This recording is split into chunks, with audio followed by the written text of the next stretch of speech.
Assalamualaikum warahmatullahi wabarakatuh. Bismillahirrahmanirrahim. Alhamdulillahirabbil alamin. Assalatu wassalamu ala asrofil anbiya'i wal mursalin wa ala alihi wa sahbihi ajmain, amma ba'du. Pemirsa Sinpo TV dimanapun Anda berada, bagaimana kabarnya Anda hari ini? Semoga selalu sehat dan insya Allah senantiasa dalam lindungan Allah Subhanahu wa Ta'ala. Puji syukur kehadirat Allah Subhanahu wa Ta'ala. Alhamdulillahirabbil alamin. Pagi hari ini saya Arif Rifai bisa kembali menemani dan juga menjumpai pemirsa Sinpo TV dalam acara Islam Penuh Cinta, Penyejuk Hati, Penyegar Iman.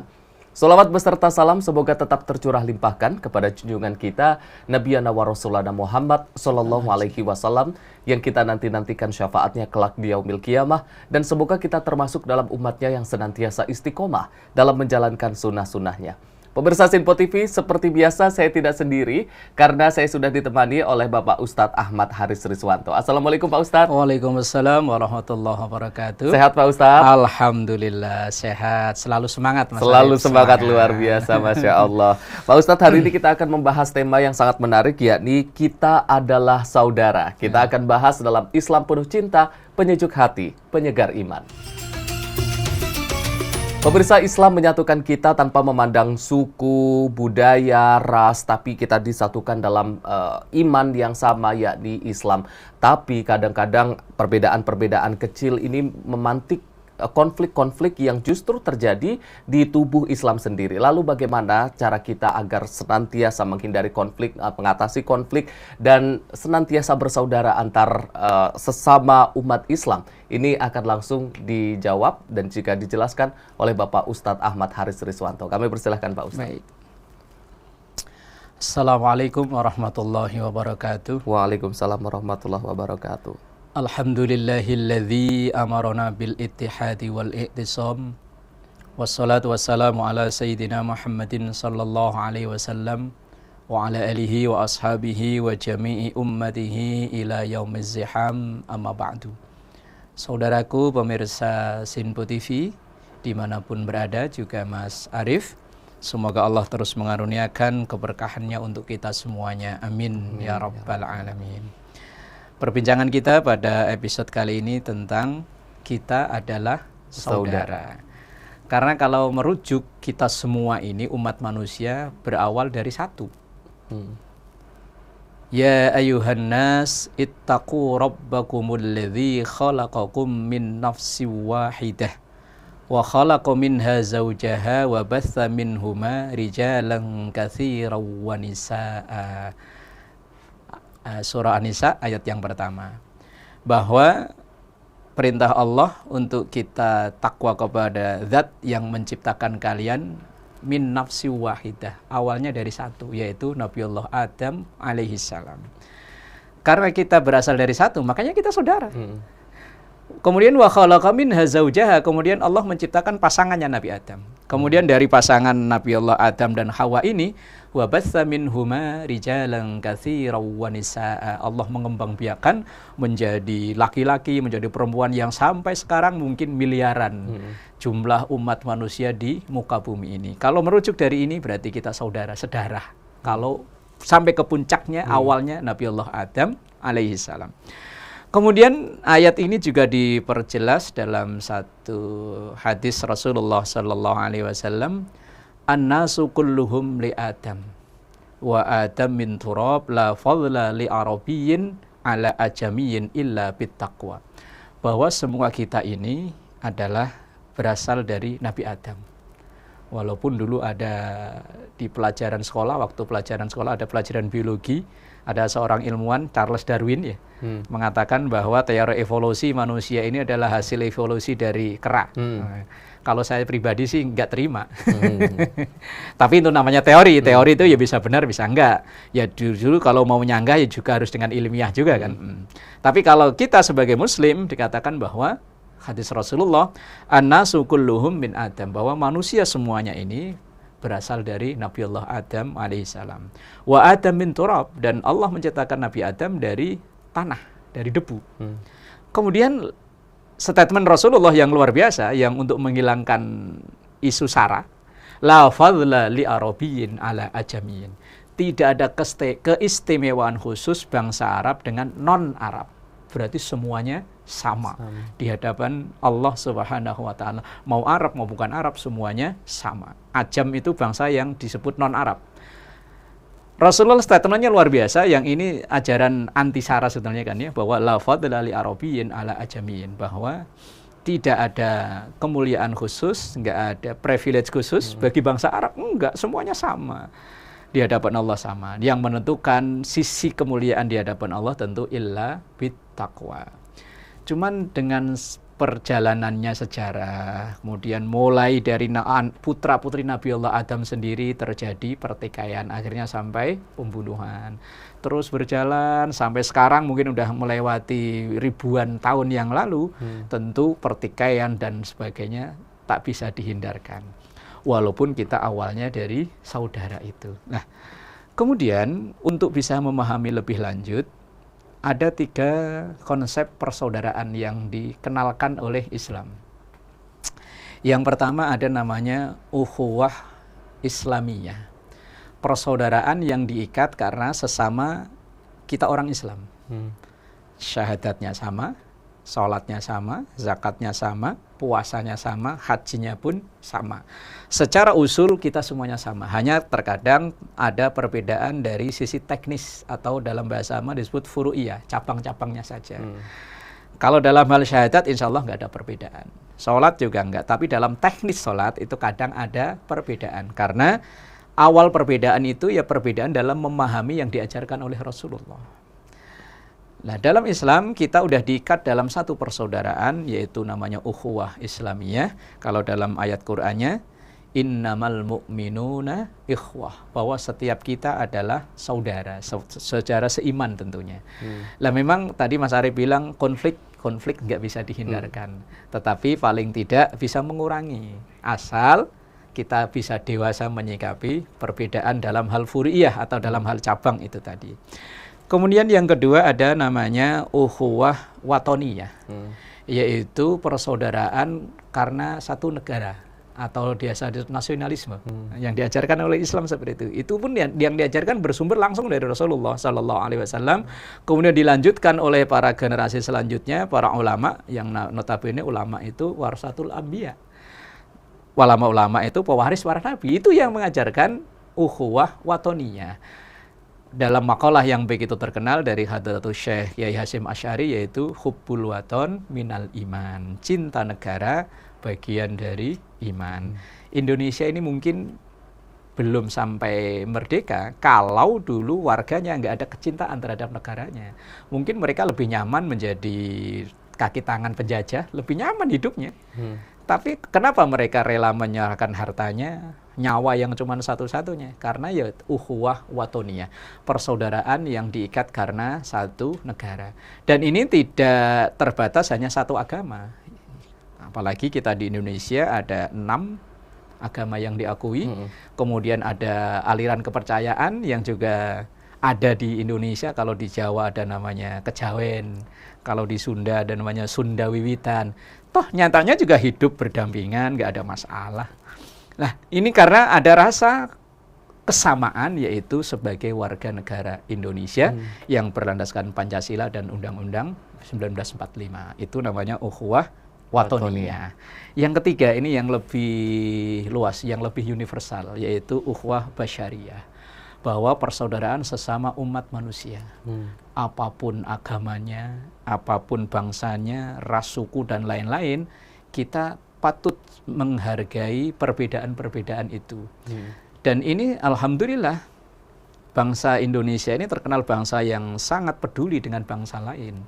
Nyatanya ketika saudara kita di Palestina yang berkonflik berkepanjangan, Indonesia juga nggak tinggal diam. Walaupun belum bisa menyelesaikan sampai sekarang ya. Nyatanya Indonesia juga membangun rumah sakit di sana, banyak mengirim tenaga kesehatan di sana. Dan kemudian juga di negara-negara lain yang mayoritas bukan Islam pun, ketika kadang terjadi, mohon maaf ya semoga nggak terjadi terulang lagi, bencana alam yang dihitung dengan bencana nasional, Indonesia dengan segala keterbatasannya, walaupun negara kita sendiri kadang juga masih butuh bantuan, tapi juga nggak berpangku tangan, nggak berdiam diri, ikut turut membantu. Ketika di negara-negara Afrika terjadi kekeringan, paceklik, Indonesia turut serta untuk berperan dalam meringankan itu. Ini karena ada rasa ukhuwah basyariyah, ukhuwah yang diikat sebagai kita sesama umat manusia. Memang tidak menafikan kalau terjadi konflik, itu memang udah kayaknya sunnatullah, hukum alam kan. Tetapi bagi kita yang menyadari itu, insya Allah konflik itu akan bisa ditekan apabila kita menyadari kalau memang kita sesama muslim, kita diikat dengan ukhuwah Islamiyah. Kalau kita sesama warga negara Indonesia diikat dengan ukhuwah watoniyah, kalau kita sesama umat manusia diikat dengan persaudaraan namanya ukhuwah basyariyah. Bahkan dalam ajaran Islam yang lebih universal lagi, Islam itu rahmatan lil alamin. Bukan hanya manusia, makhluk Allah yang lain di muka bumi ini pun mendapatkan sayangnya dari umat Islam. Itu terbukti ketika Rasulullah akan memberangkatkan pasukan perang. Termasuk pesan beliau, jangan merusak alam, jangan merusak lingkungan, jangan mengganggu tempat ibadah. Ini kan benda-benda mati kan? Apalagi sesama manusia yang bukan manusia aja, Rasulullah berpesan, jangan merusak alam, jangan merusak lingkungan, dan lain-lain. Kemudian ketika etika nyembelih binatang pun, tajamkan pisau biar tidak menyiksa binatang itu. Kalaupun kita mau membunuh binatang yang memang merugikan, sekali bunuh, jangan disiksa dulu. Ini adalah ajaran rahmahnya Islam, damainya umat Islam. Selain kepada sesama manusia yang sebangsa dan seagama, kepada seluruh alam raya pun Islam itu menebarkan kedamaian yang luar biasa. Wallahu a'lam bishawab. Jadi kita semua bersaudara dalam Islam, bersaudara sesama negara, bahkan bersaudara sesama umat manusia. Bahkan seluruh alam semesta itu tadi ya Pak Ustadz ya, bahwasanya Islam merupakan rahmatan lil alamin. Terima kasih Pak Ustadz. Nanti kita akan lanjutkan lagi perbincangan kita usai jeda pariwara. Pemirsa jangan kemana-mana. Usai jeda kita akan kembali lagi. Tetaplah bersama kami di Islam Penuh Cinta, Penyejuk Hati, Penyegar Iman.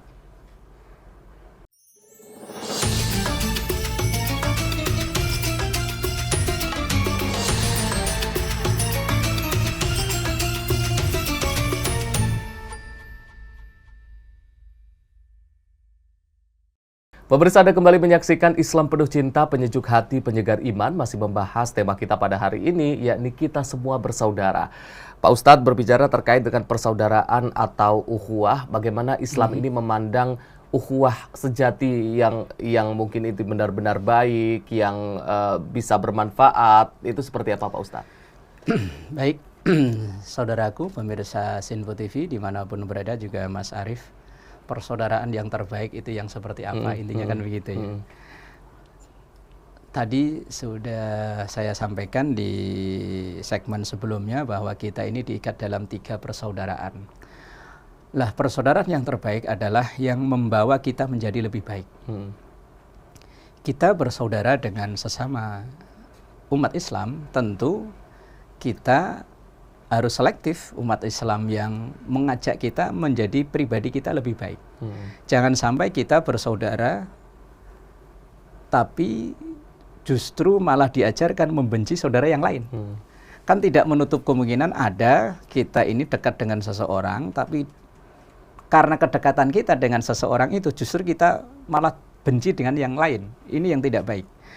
Bahwa bersaudara, berteman, bersahabat itu adalah carilah teman yang bisa membangun kita menjadi lebih baik. Atau bahasa gampangnya begini, carilah kita sahabat atau saudara yang bisa membuat diri kita benar, tapi bukan yang selalu membenarkan kita. Kalau membuat kita benar, kalau memang kita salah, ya kita diingatkan. Kalau memang kita benar, ya kita diapresiasi, kan gitu. Yang berbahaya itu orang yang selalu membenarkan kita. Kita ngapain aja, benar, bagus itu. Nah, ini yang berbahaya sebetulnya. Nah, dalam persaudaraan kita yang diikat dengan 3 tadi, apakah Islamiyah, apakah Watoniyah, apakah Basyariyah, selama itu membawa kita menjadi orang yang mencintai semua, itulah yang terbaik. Dalam sabdanya Rasulullah pernah bilang begini, Al-mar'u ala dini khalilihi. Seseorang itu akan dipengaruhi oleh dengan siapa ia bersaudara. Ia bersaudara dengan orang baik, maka dia akan termotivasi untuk menjadi baik, tapi pun sebaliknya. Nah, makanya ya kita harus selektif dalam memilih teman itu. Walaupun misalnya dengan si fulan itu kita tidak ada kecocokan, ya tidak langsung serta-merta kita membenci dia, kan tidak. Kita hanya tidak cocok dengan pemikirannya, dengan pola pikirnya dan lain sebagainya.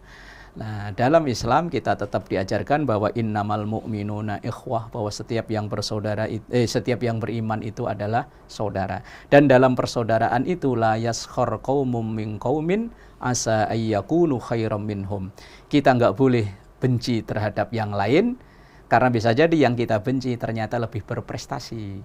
Dan juga dalam Islam juga diajarkan la tajassasu wa la yaghtab ba'dukum ba'du. Dalam Islam, dalam kita bersaudara, jangan saling menjatuhkan, jangan saling menjegal. Kalau bahasanya katanya menjegal kawan seiring sejalan, jangan. Kalau memang kita termotivasi, alhamdulillah kita ikuti, tapi jangan menjegal. Ini yang jadi problem, kadang kita ini menjegal teman sendiri. Ya seagama dengan kita, senegara dengan kita, bahkan seprofesi dengan kita. Karena kita merasa tersingkirkan oleh dia. Sebetulnya kita bukan tersingkirkan, hanya kita aja yang kurang giat. Kita ini kan dalam menjalani hidup kan seperti orang berkompetisi. Kalau memang kita tidak terlatih, tidak kuat mental, ya akan tersingkir. Nah, ketika tersingkir itu, ya jangan kita langsung menyalahkan orang lain. Ini bukan yang diajarkan oleh Islam itu sendiri. Makanya dalam bersaudara, entah itu karena satu negara, satu agama, atau sesama manusia, lihatlah apakah dia membawa dampak baik buat kita atau tidak. Wallahu a'lam bishawab. Pak Ustadz, ini kan dalam persaudaraan seringkali terjadi konflik-konflik. Kita tidak usah jauh-jauh persaudaraan antar satu negara ataupun sesama umat manusia, tapi antar saudara kandung satu saja, satu keluarga saja sering terjadi konflik, bahkan sering tidak terlalu akrab, bahkan lebih mudah akrab dengan orang yang lain, lebih jauh gitu, Pak Ustadz. Lah, dari pandangan Islam seperti apa, Pak Ustadz? Memang ini problem ya. Orang itu kadang bisa ngobrol berjam-jam dengan orang lain, tapi dengan saudara kandung hanya say hello ada, hanya sekedarnya ya tidak kan. Memang ada makalah ini ada dalam kitab Mukhtarul Ahadits An-Nabawiyah karya Syekh Ahmad Al-Hashimi. Ini dipertentangkan apakah ini hadis atau bukan, tapi isinya bagus. Untuk beri peringatan kepada kita bahwa azhadun nas lil alim ahluhu wa jiranuhu, bahwa tantangan untuk dekat itu biasanya datang dari keluarga dan tetangga. Orang itu kadang dengan tetangga dekat, rumahnya berdekatan, tapi ngobrol nggak pernah, nggak pernah. Hanya kadang ketemu hari libur, itu pun kadang hanya say hello. Kemudian sama keluarga ya begitu. Itu memang tantangan. Lah, para nabi dulu dalam berjuang, dalam membangun persaudaraan itu tantangannya bukan orang jauh, memang keluarga. Nabi Nuh itu tantangannya anaknya kan. Betapa Nabiullah Nuh itu bisa mengajak orang lain untuk iman pada Allah, untuk takwa pada Allah, tapi ke keluarga sendiri gagal. Ya bukan gagal lah ya, memang itu desain Allah untuk memberi contoh. Kemudian Nabiullah Ibrahim diuji dengan orang tuanya.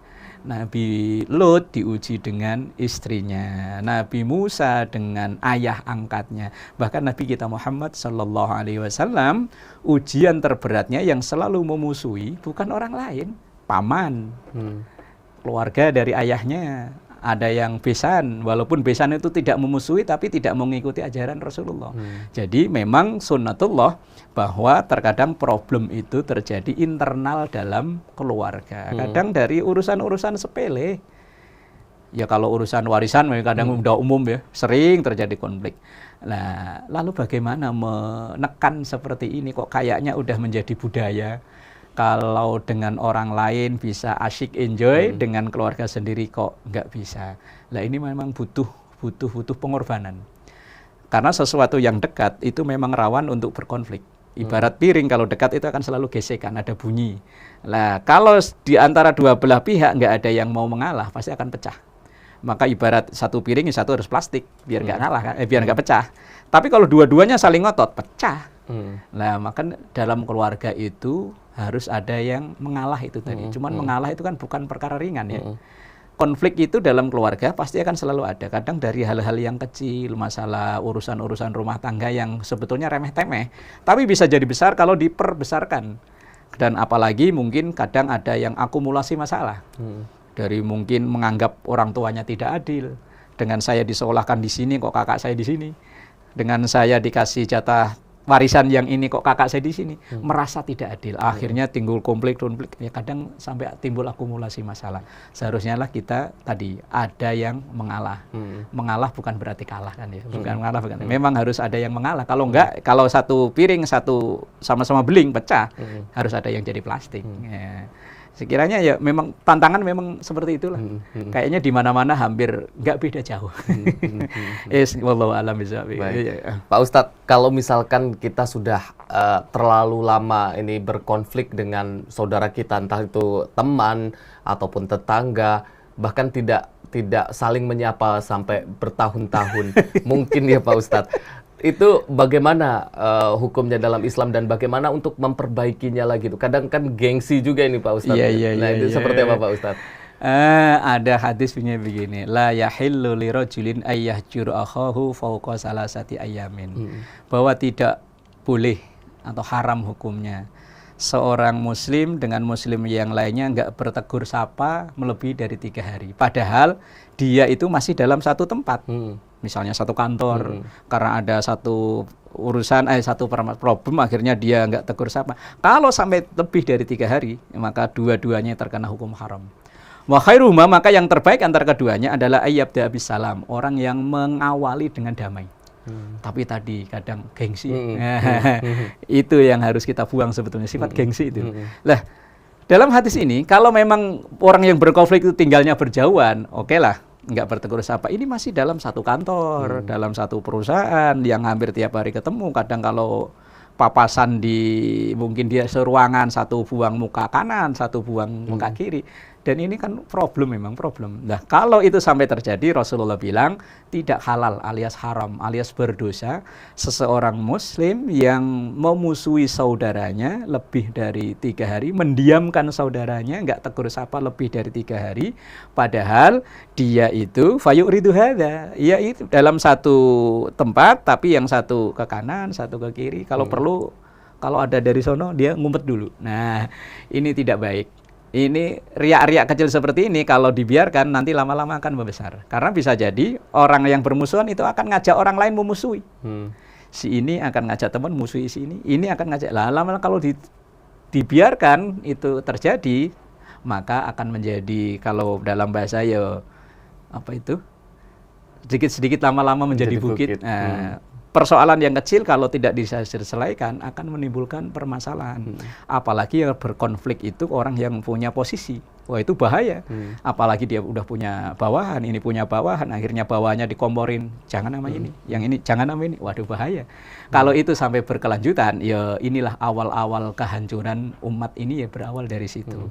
Maka Rasulullah tadi bilang haram hukumnya kalau ada orang yang diam-diaman, nggak tegur sapa lebih dari 3 hari, padahal dia masih dalam satu tempat, dalam satu kantor dan lain sebagainya.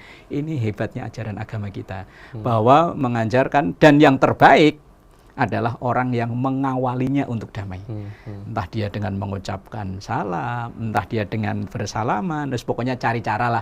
Pinter-pinternya nyari cara bagaimana mendamaikan dua orang yang sedang berkonflik itu. Wallahu a'lam bishawab. Bahkan 3 hari maksimal tuh 3 hari. Jadi jangan sampai kita nggak teguran lebih dari 3 hari. Dan paling penting adalah untuk memulai meminta maaf. Nah, itu tadi, ya, Pak Ustadz, ya? Yang butuh pengorbanan memang, menghilangkan gengsi dan lain sebagainya. Gengsi itu tadi. Pak Ustadz, terima kasih atas penjelasannya Pak Ustadz. Terima kasih juga untuk pemirsa Sinpo TV yang sudah menyaksikan kami dari awal hingga akhir. Jangan lupa terus saksikan Islam Penuh Cinta setiap hari jam 4:30 pagi hanya di Sinpo TV. Saya Arif Rifai, mewakili seluruh kru yang bertugas. Mohon maaf apabila ada kesalahan. Billahi taufik wal hidayah. Wassalamualaikum warahmatullahi wabarakatuh.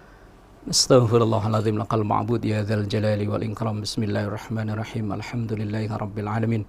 Allahumma salli ala sayyidina Muhammad wa ala ali sayyidina Muhammad. Allahumma ij'al jam'ana hadza jam'an marhuma wa tafarruqana min ba'dihi tafarruqan ma'suma. Allahumma arinal haqqa haqqan warzuqna ittiba'ah wa arinal batila batilan warzuqna ijtinabah. Allahumma inna nas'alukal huda wat-tuqa wal afafa wal ghina. Rabbana atina fid dunya hasanah wa fil akhirati hasanah wa qina adzabannar. Sallallahu ala sayyidina Muhammad wa ala alihi wa sahbihi wasallam. Walhamdulillahi rabbil alamin. Wassalamualaikum warahmatullahi wabarakatuh. Waalaikumsalam warahmatullahi wabarakatuh.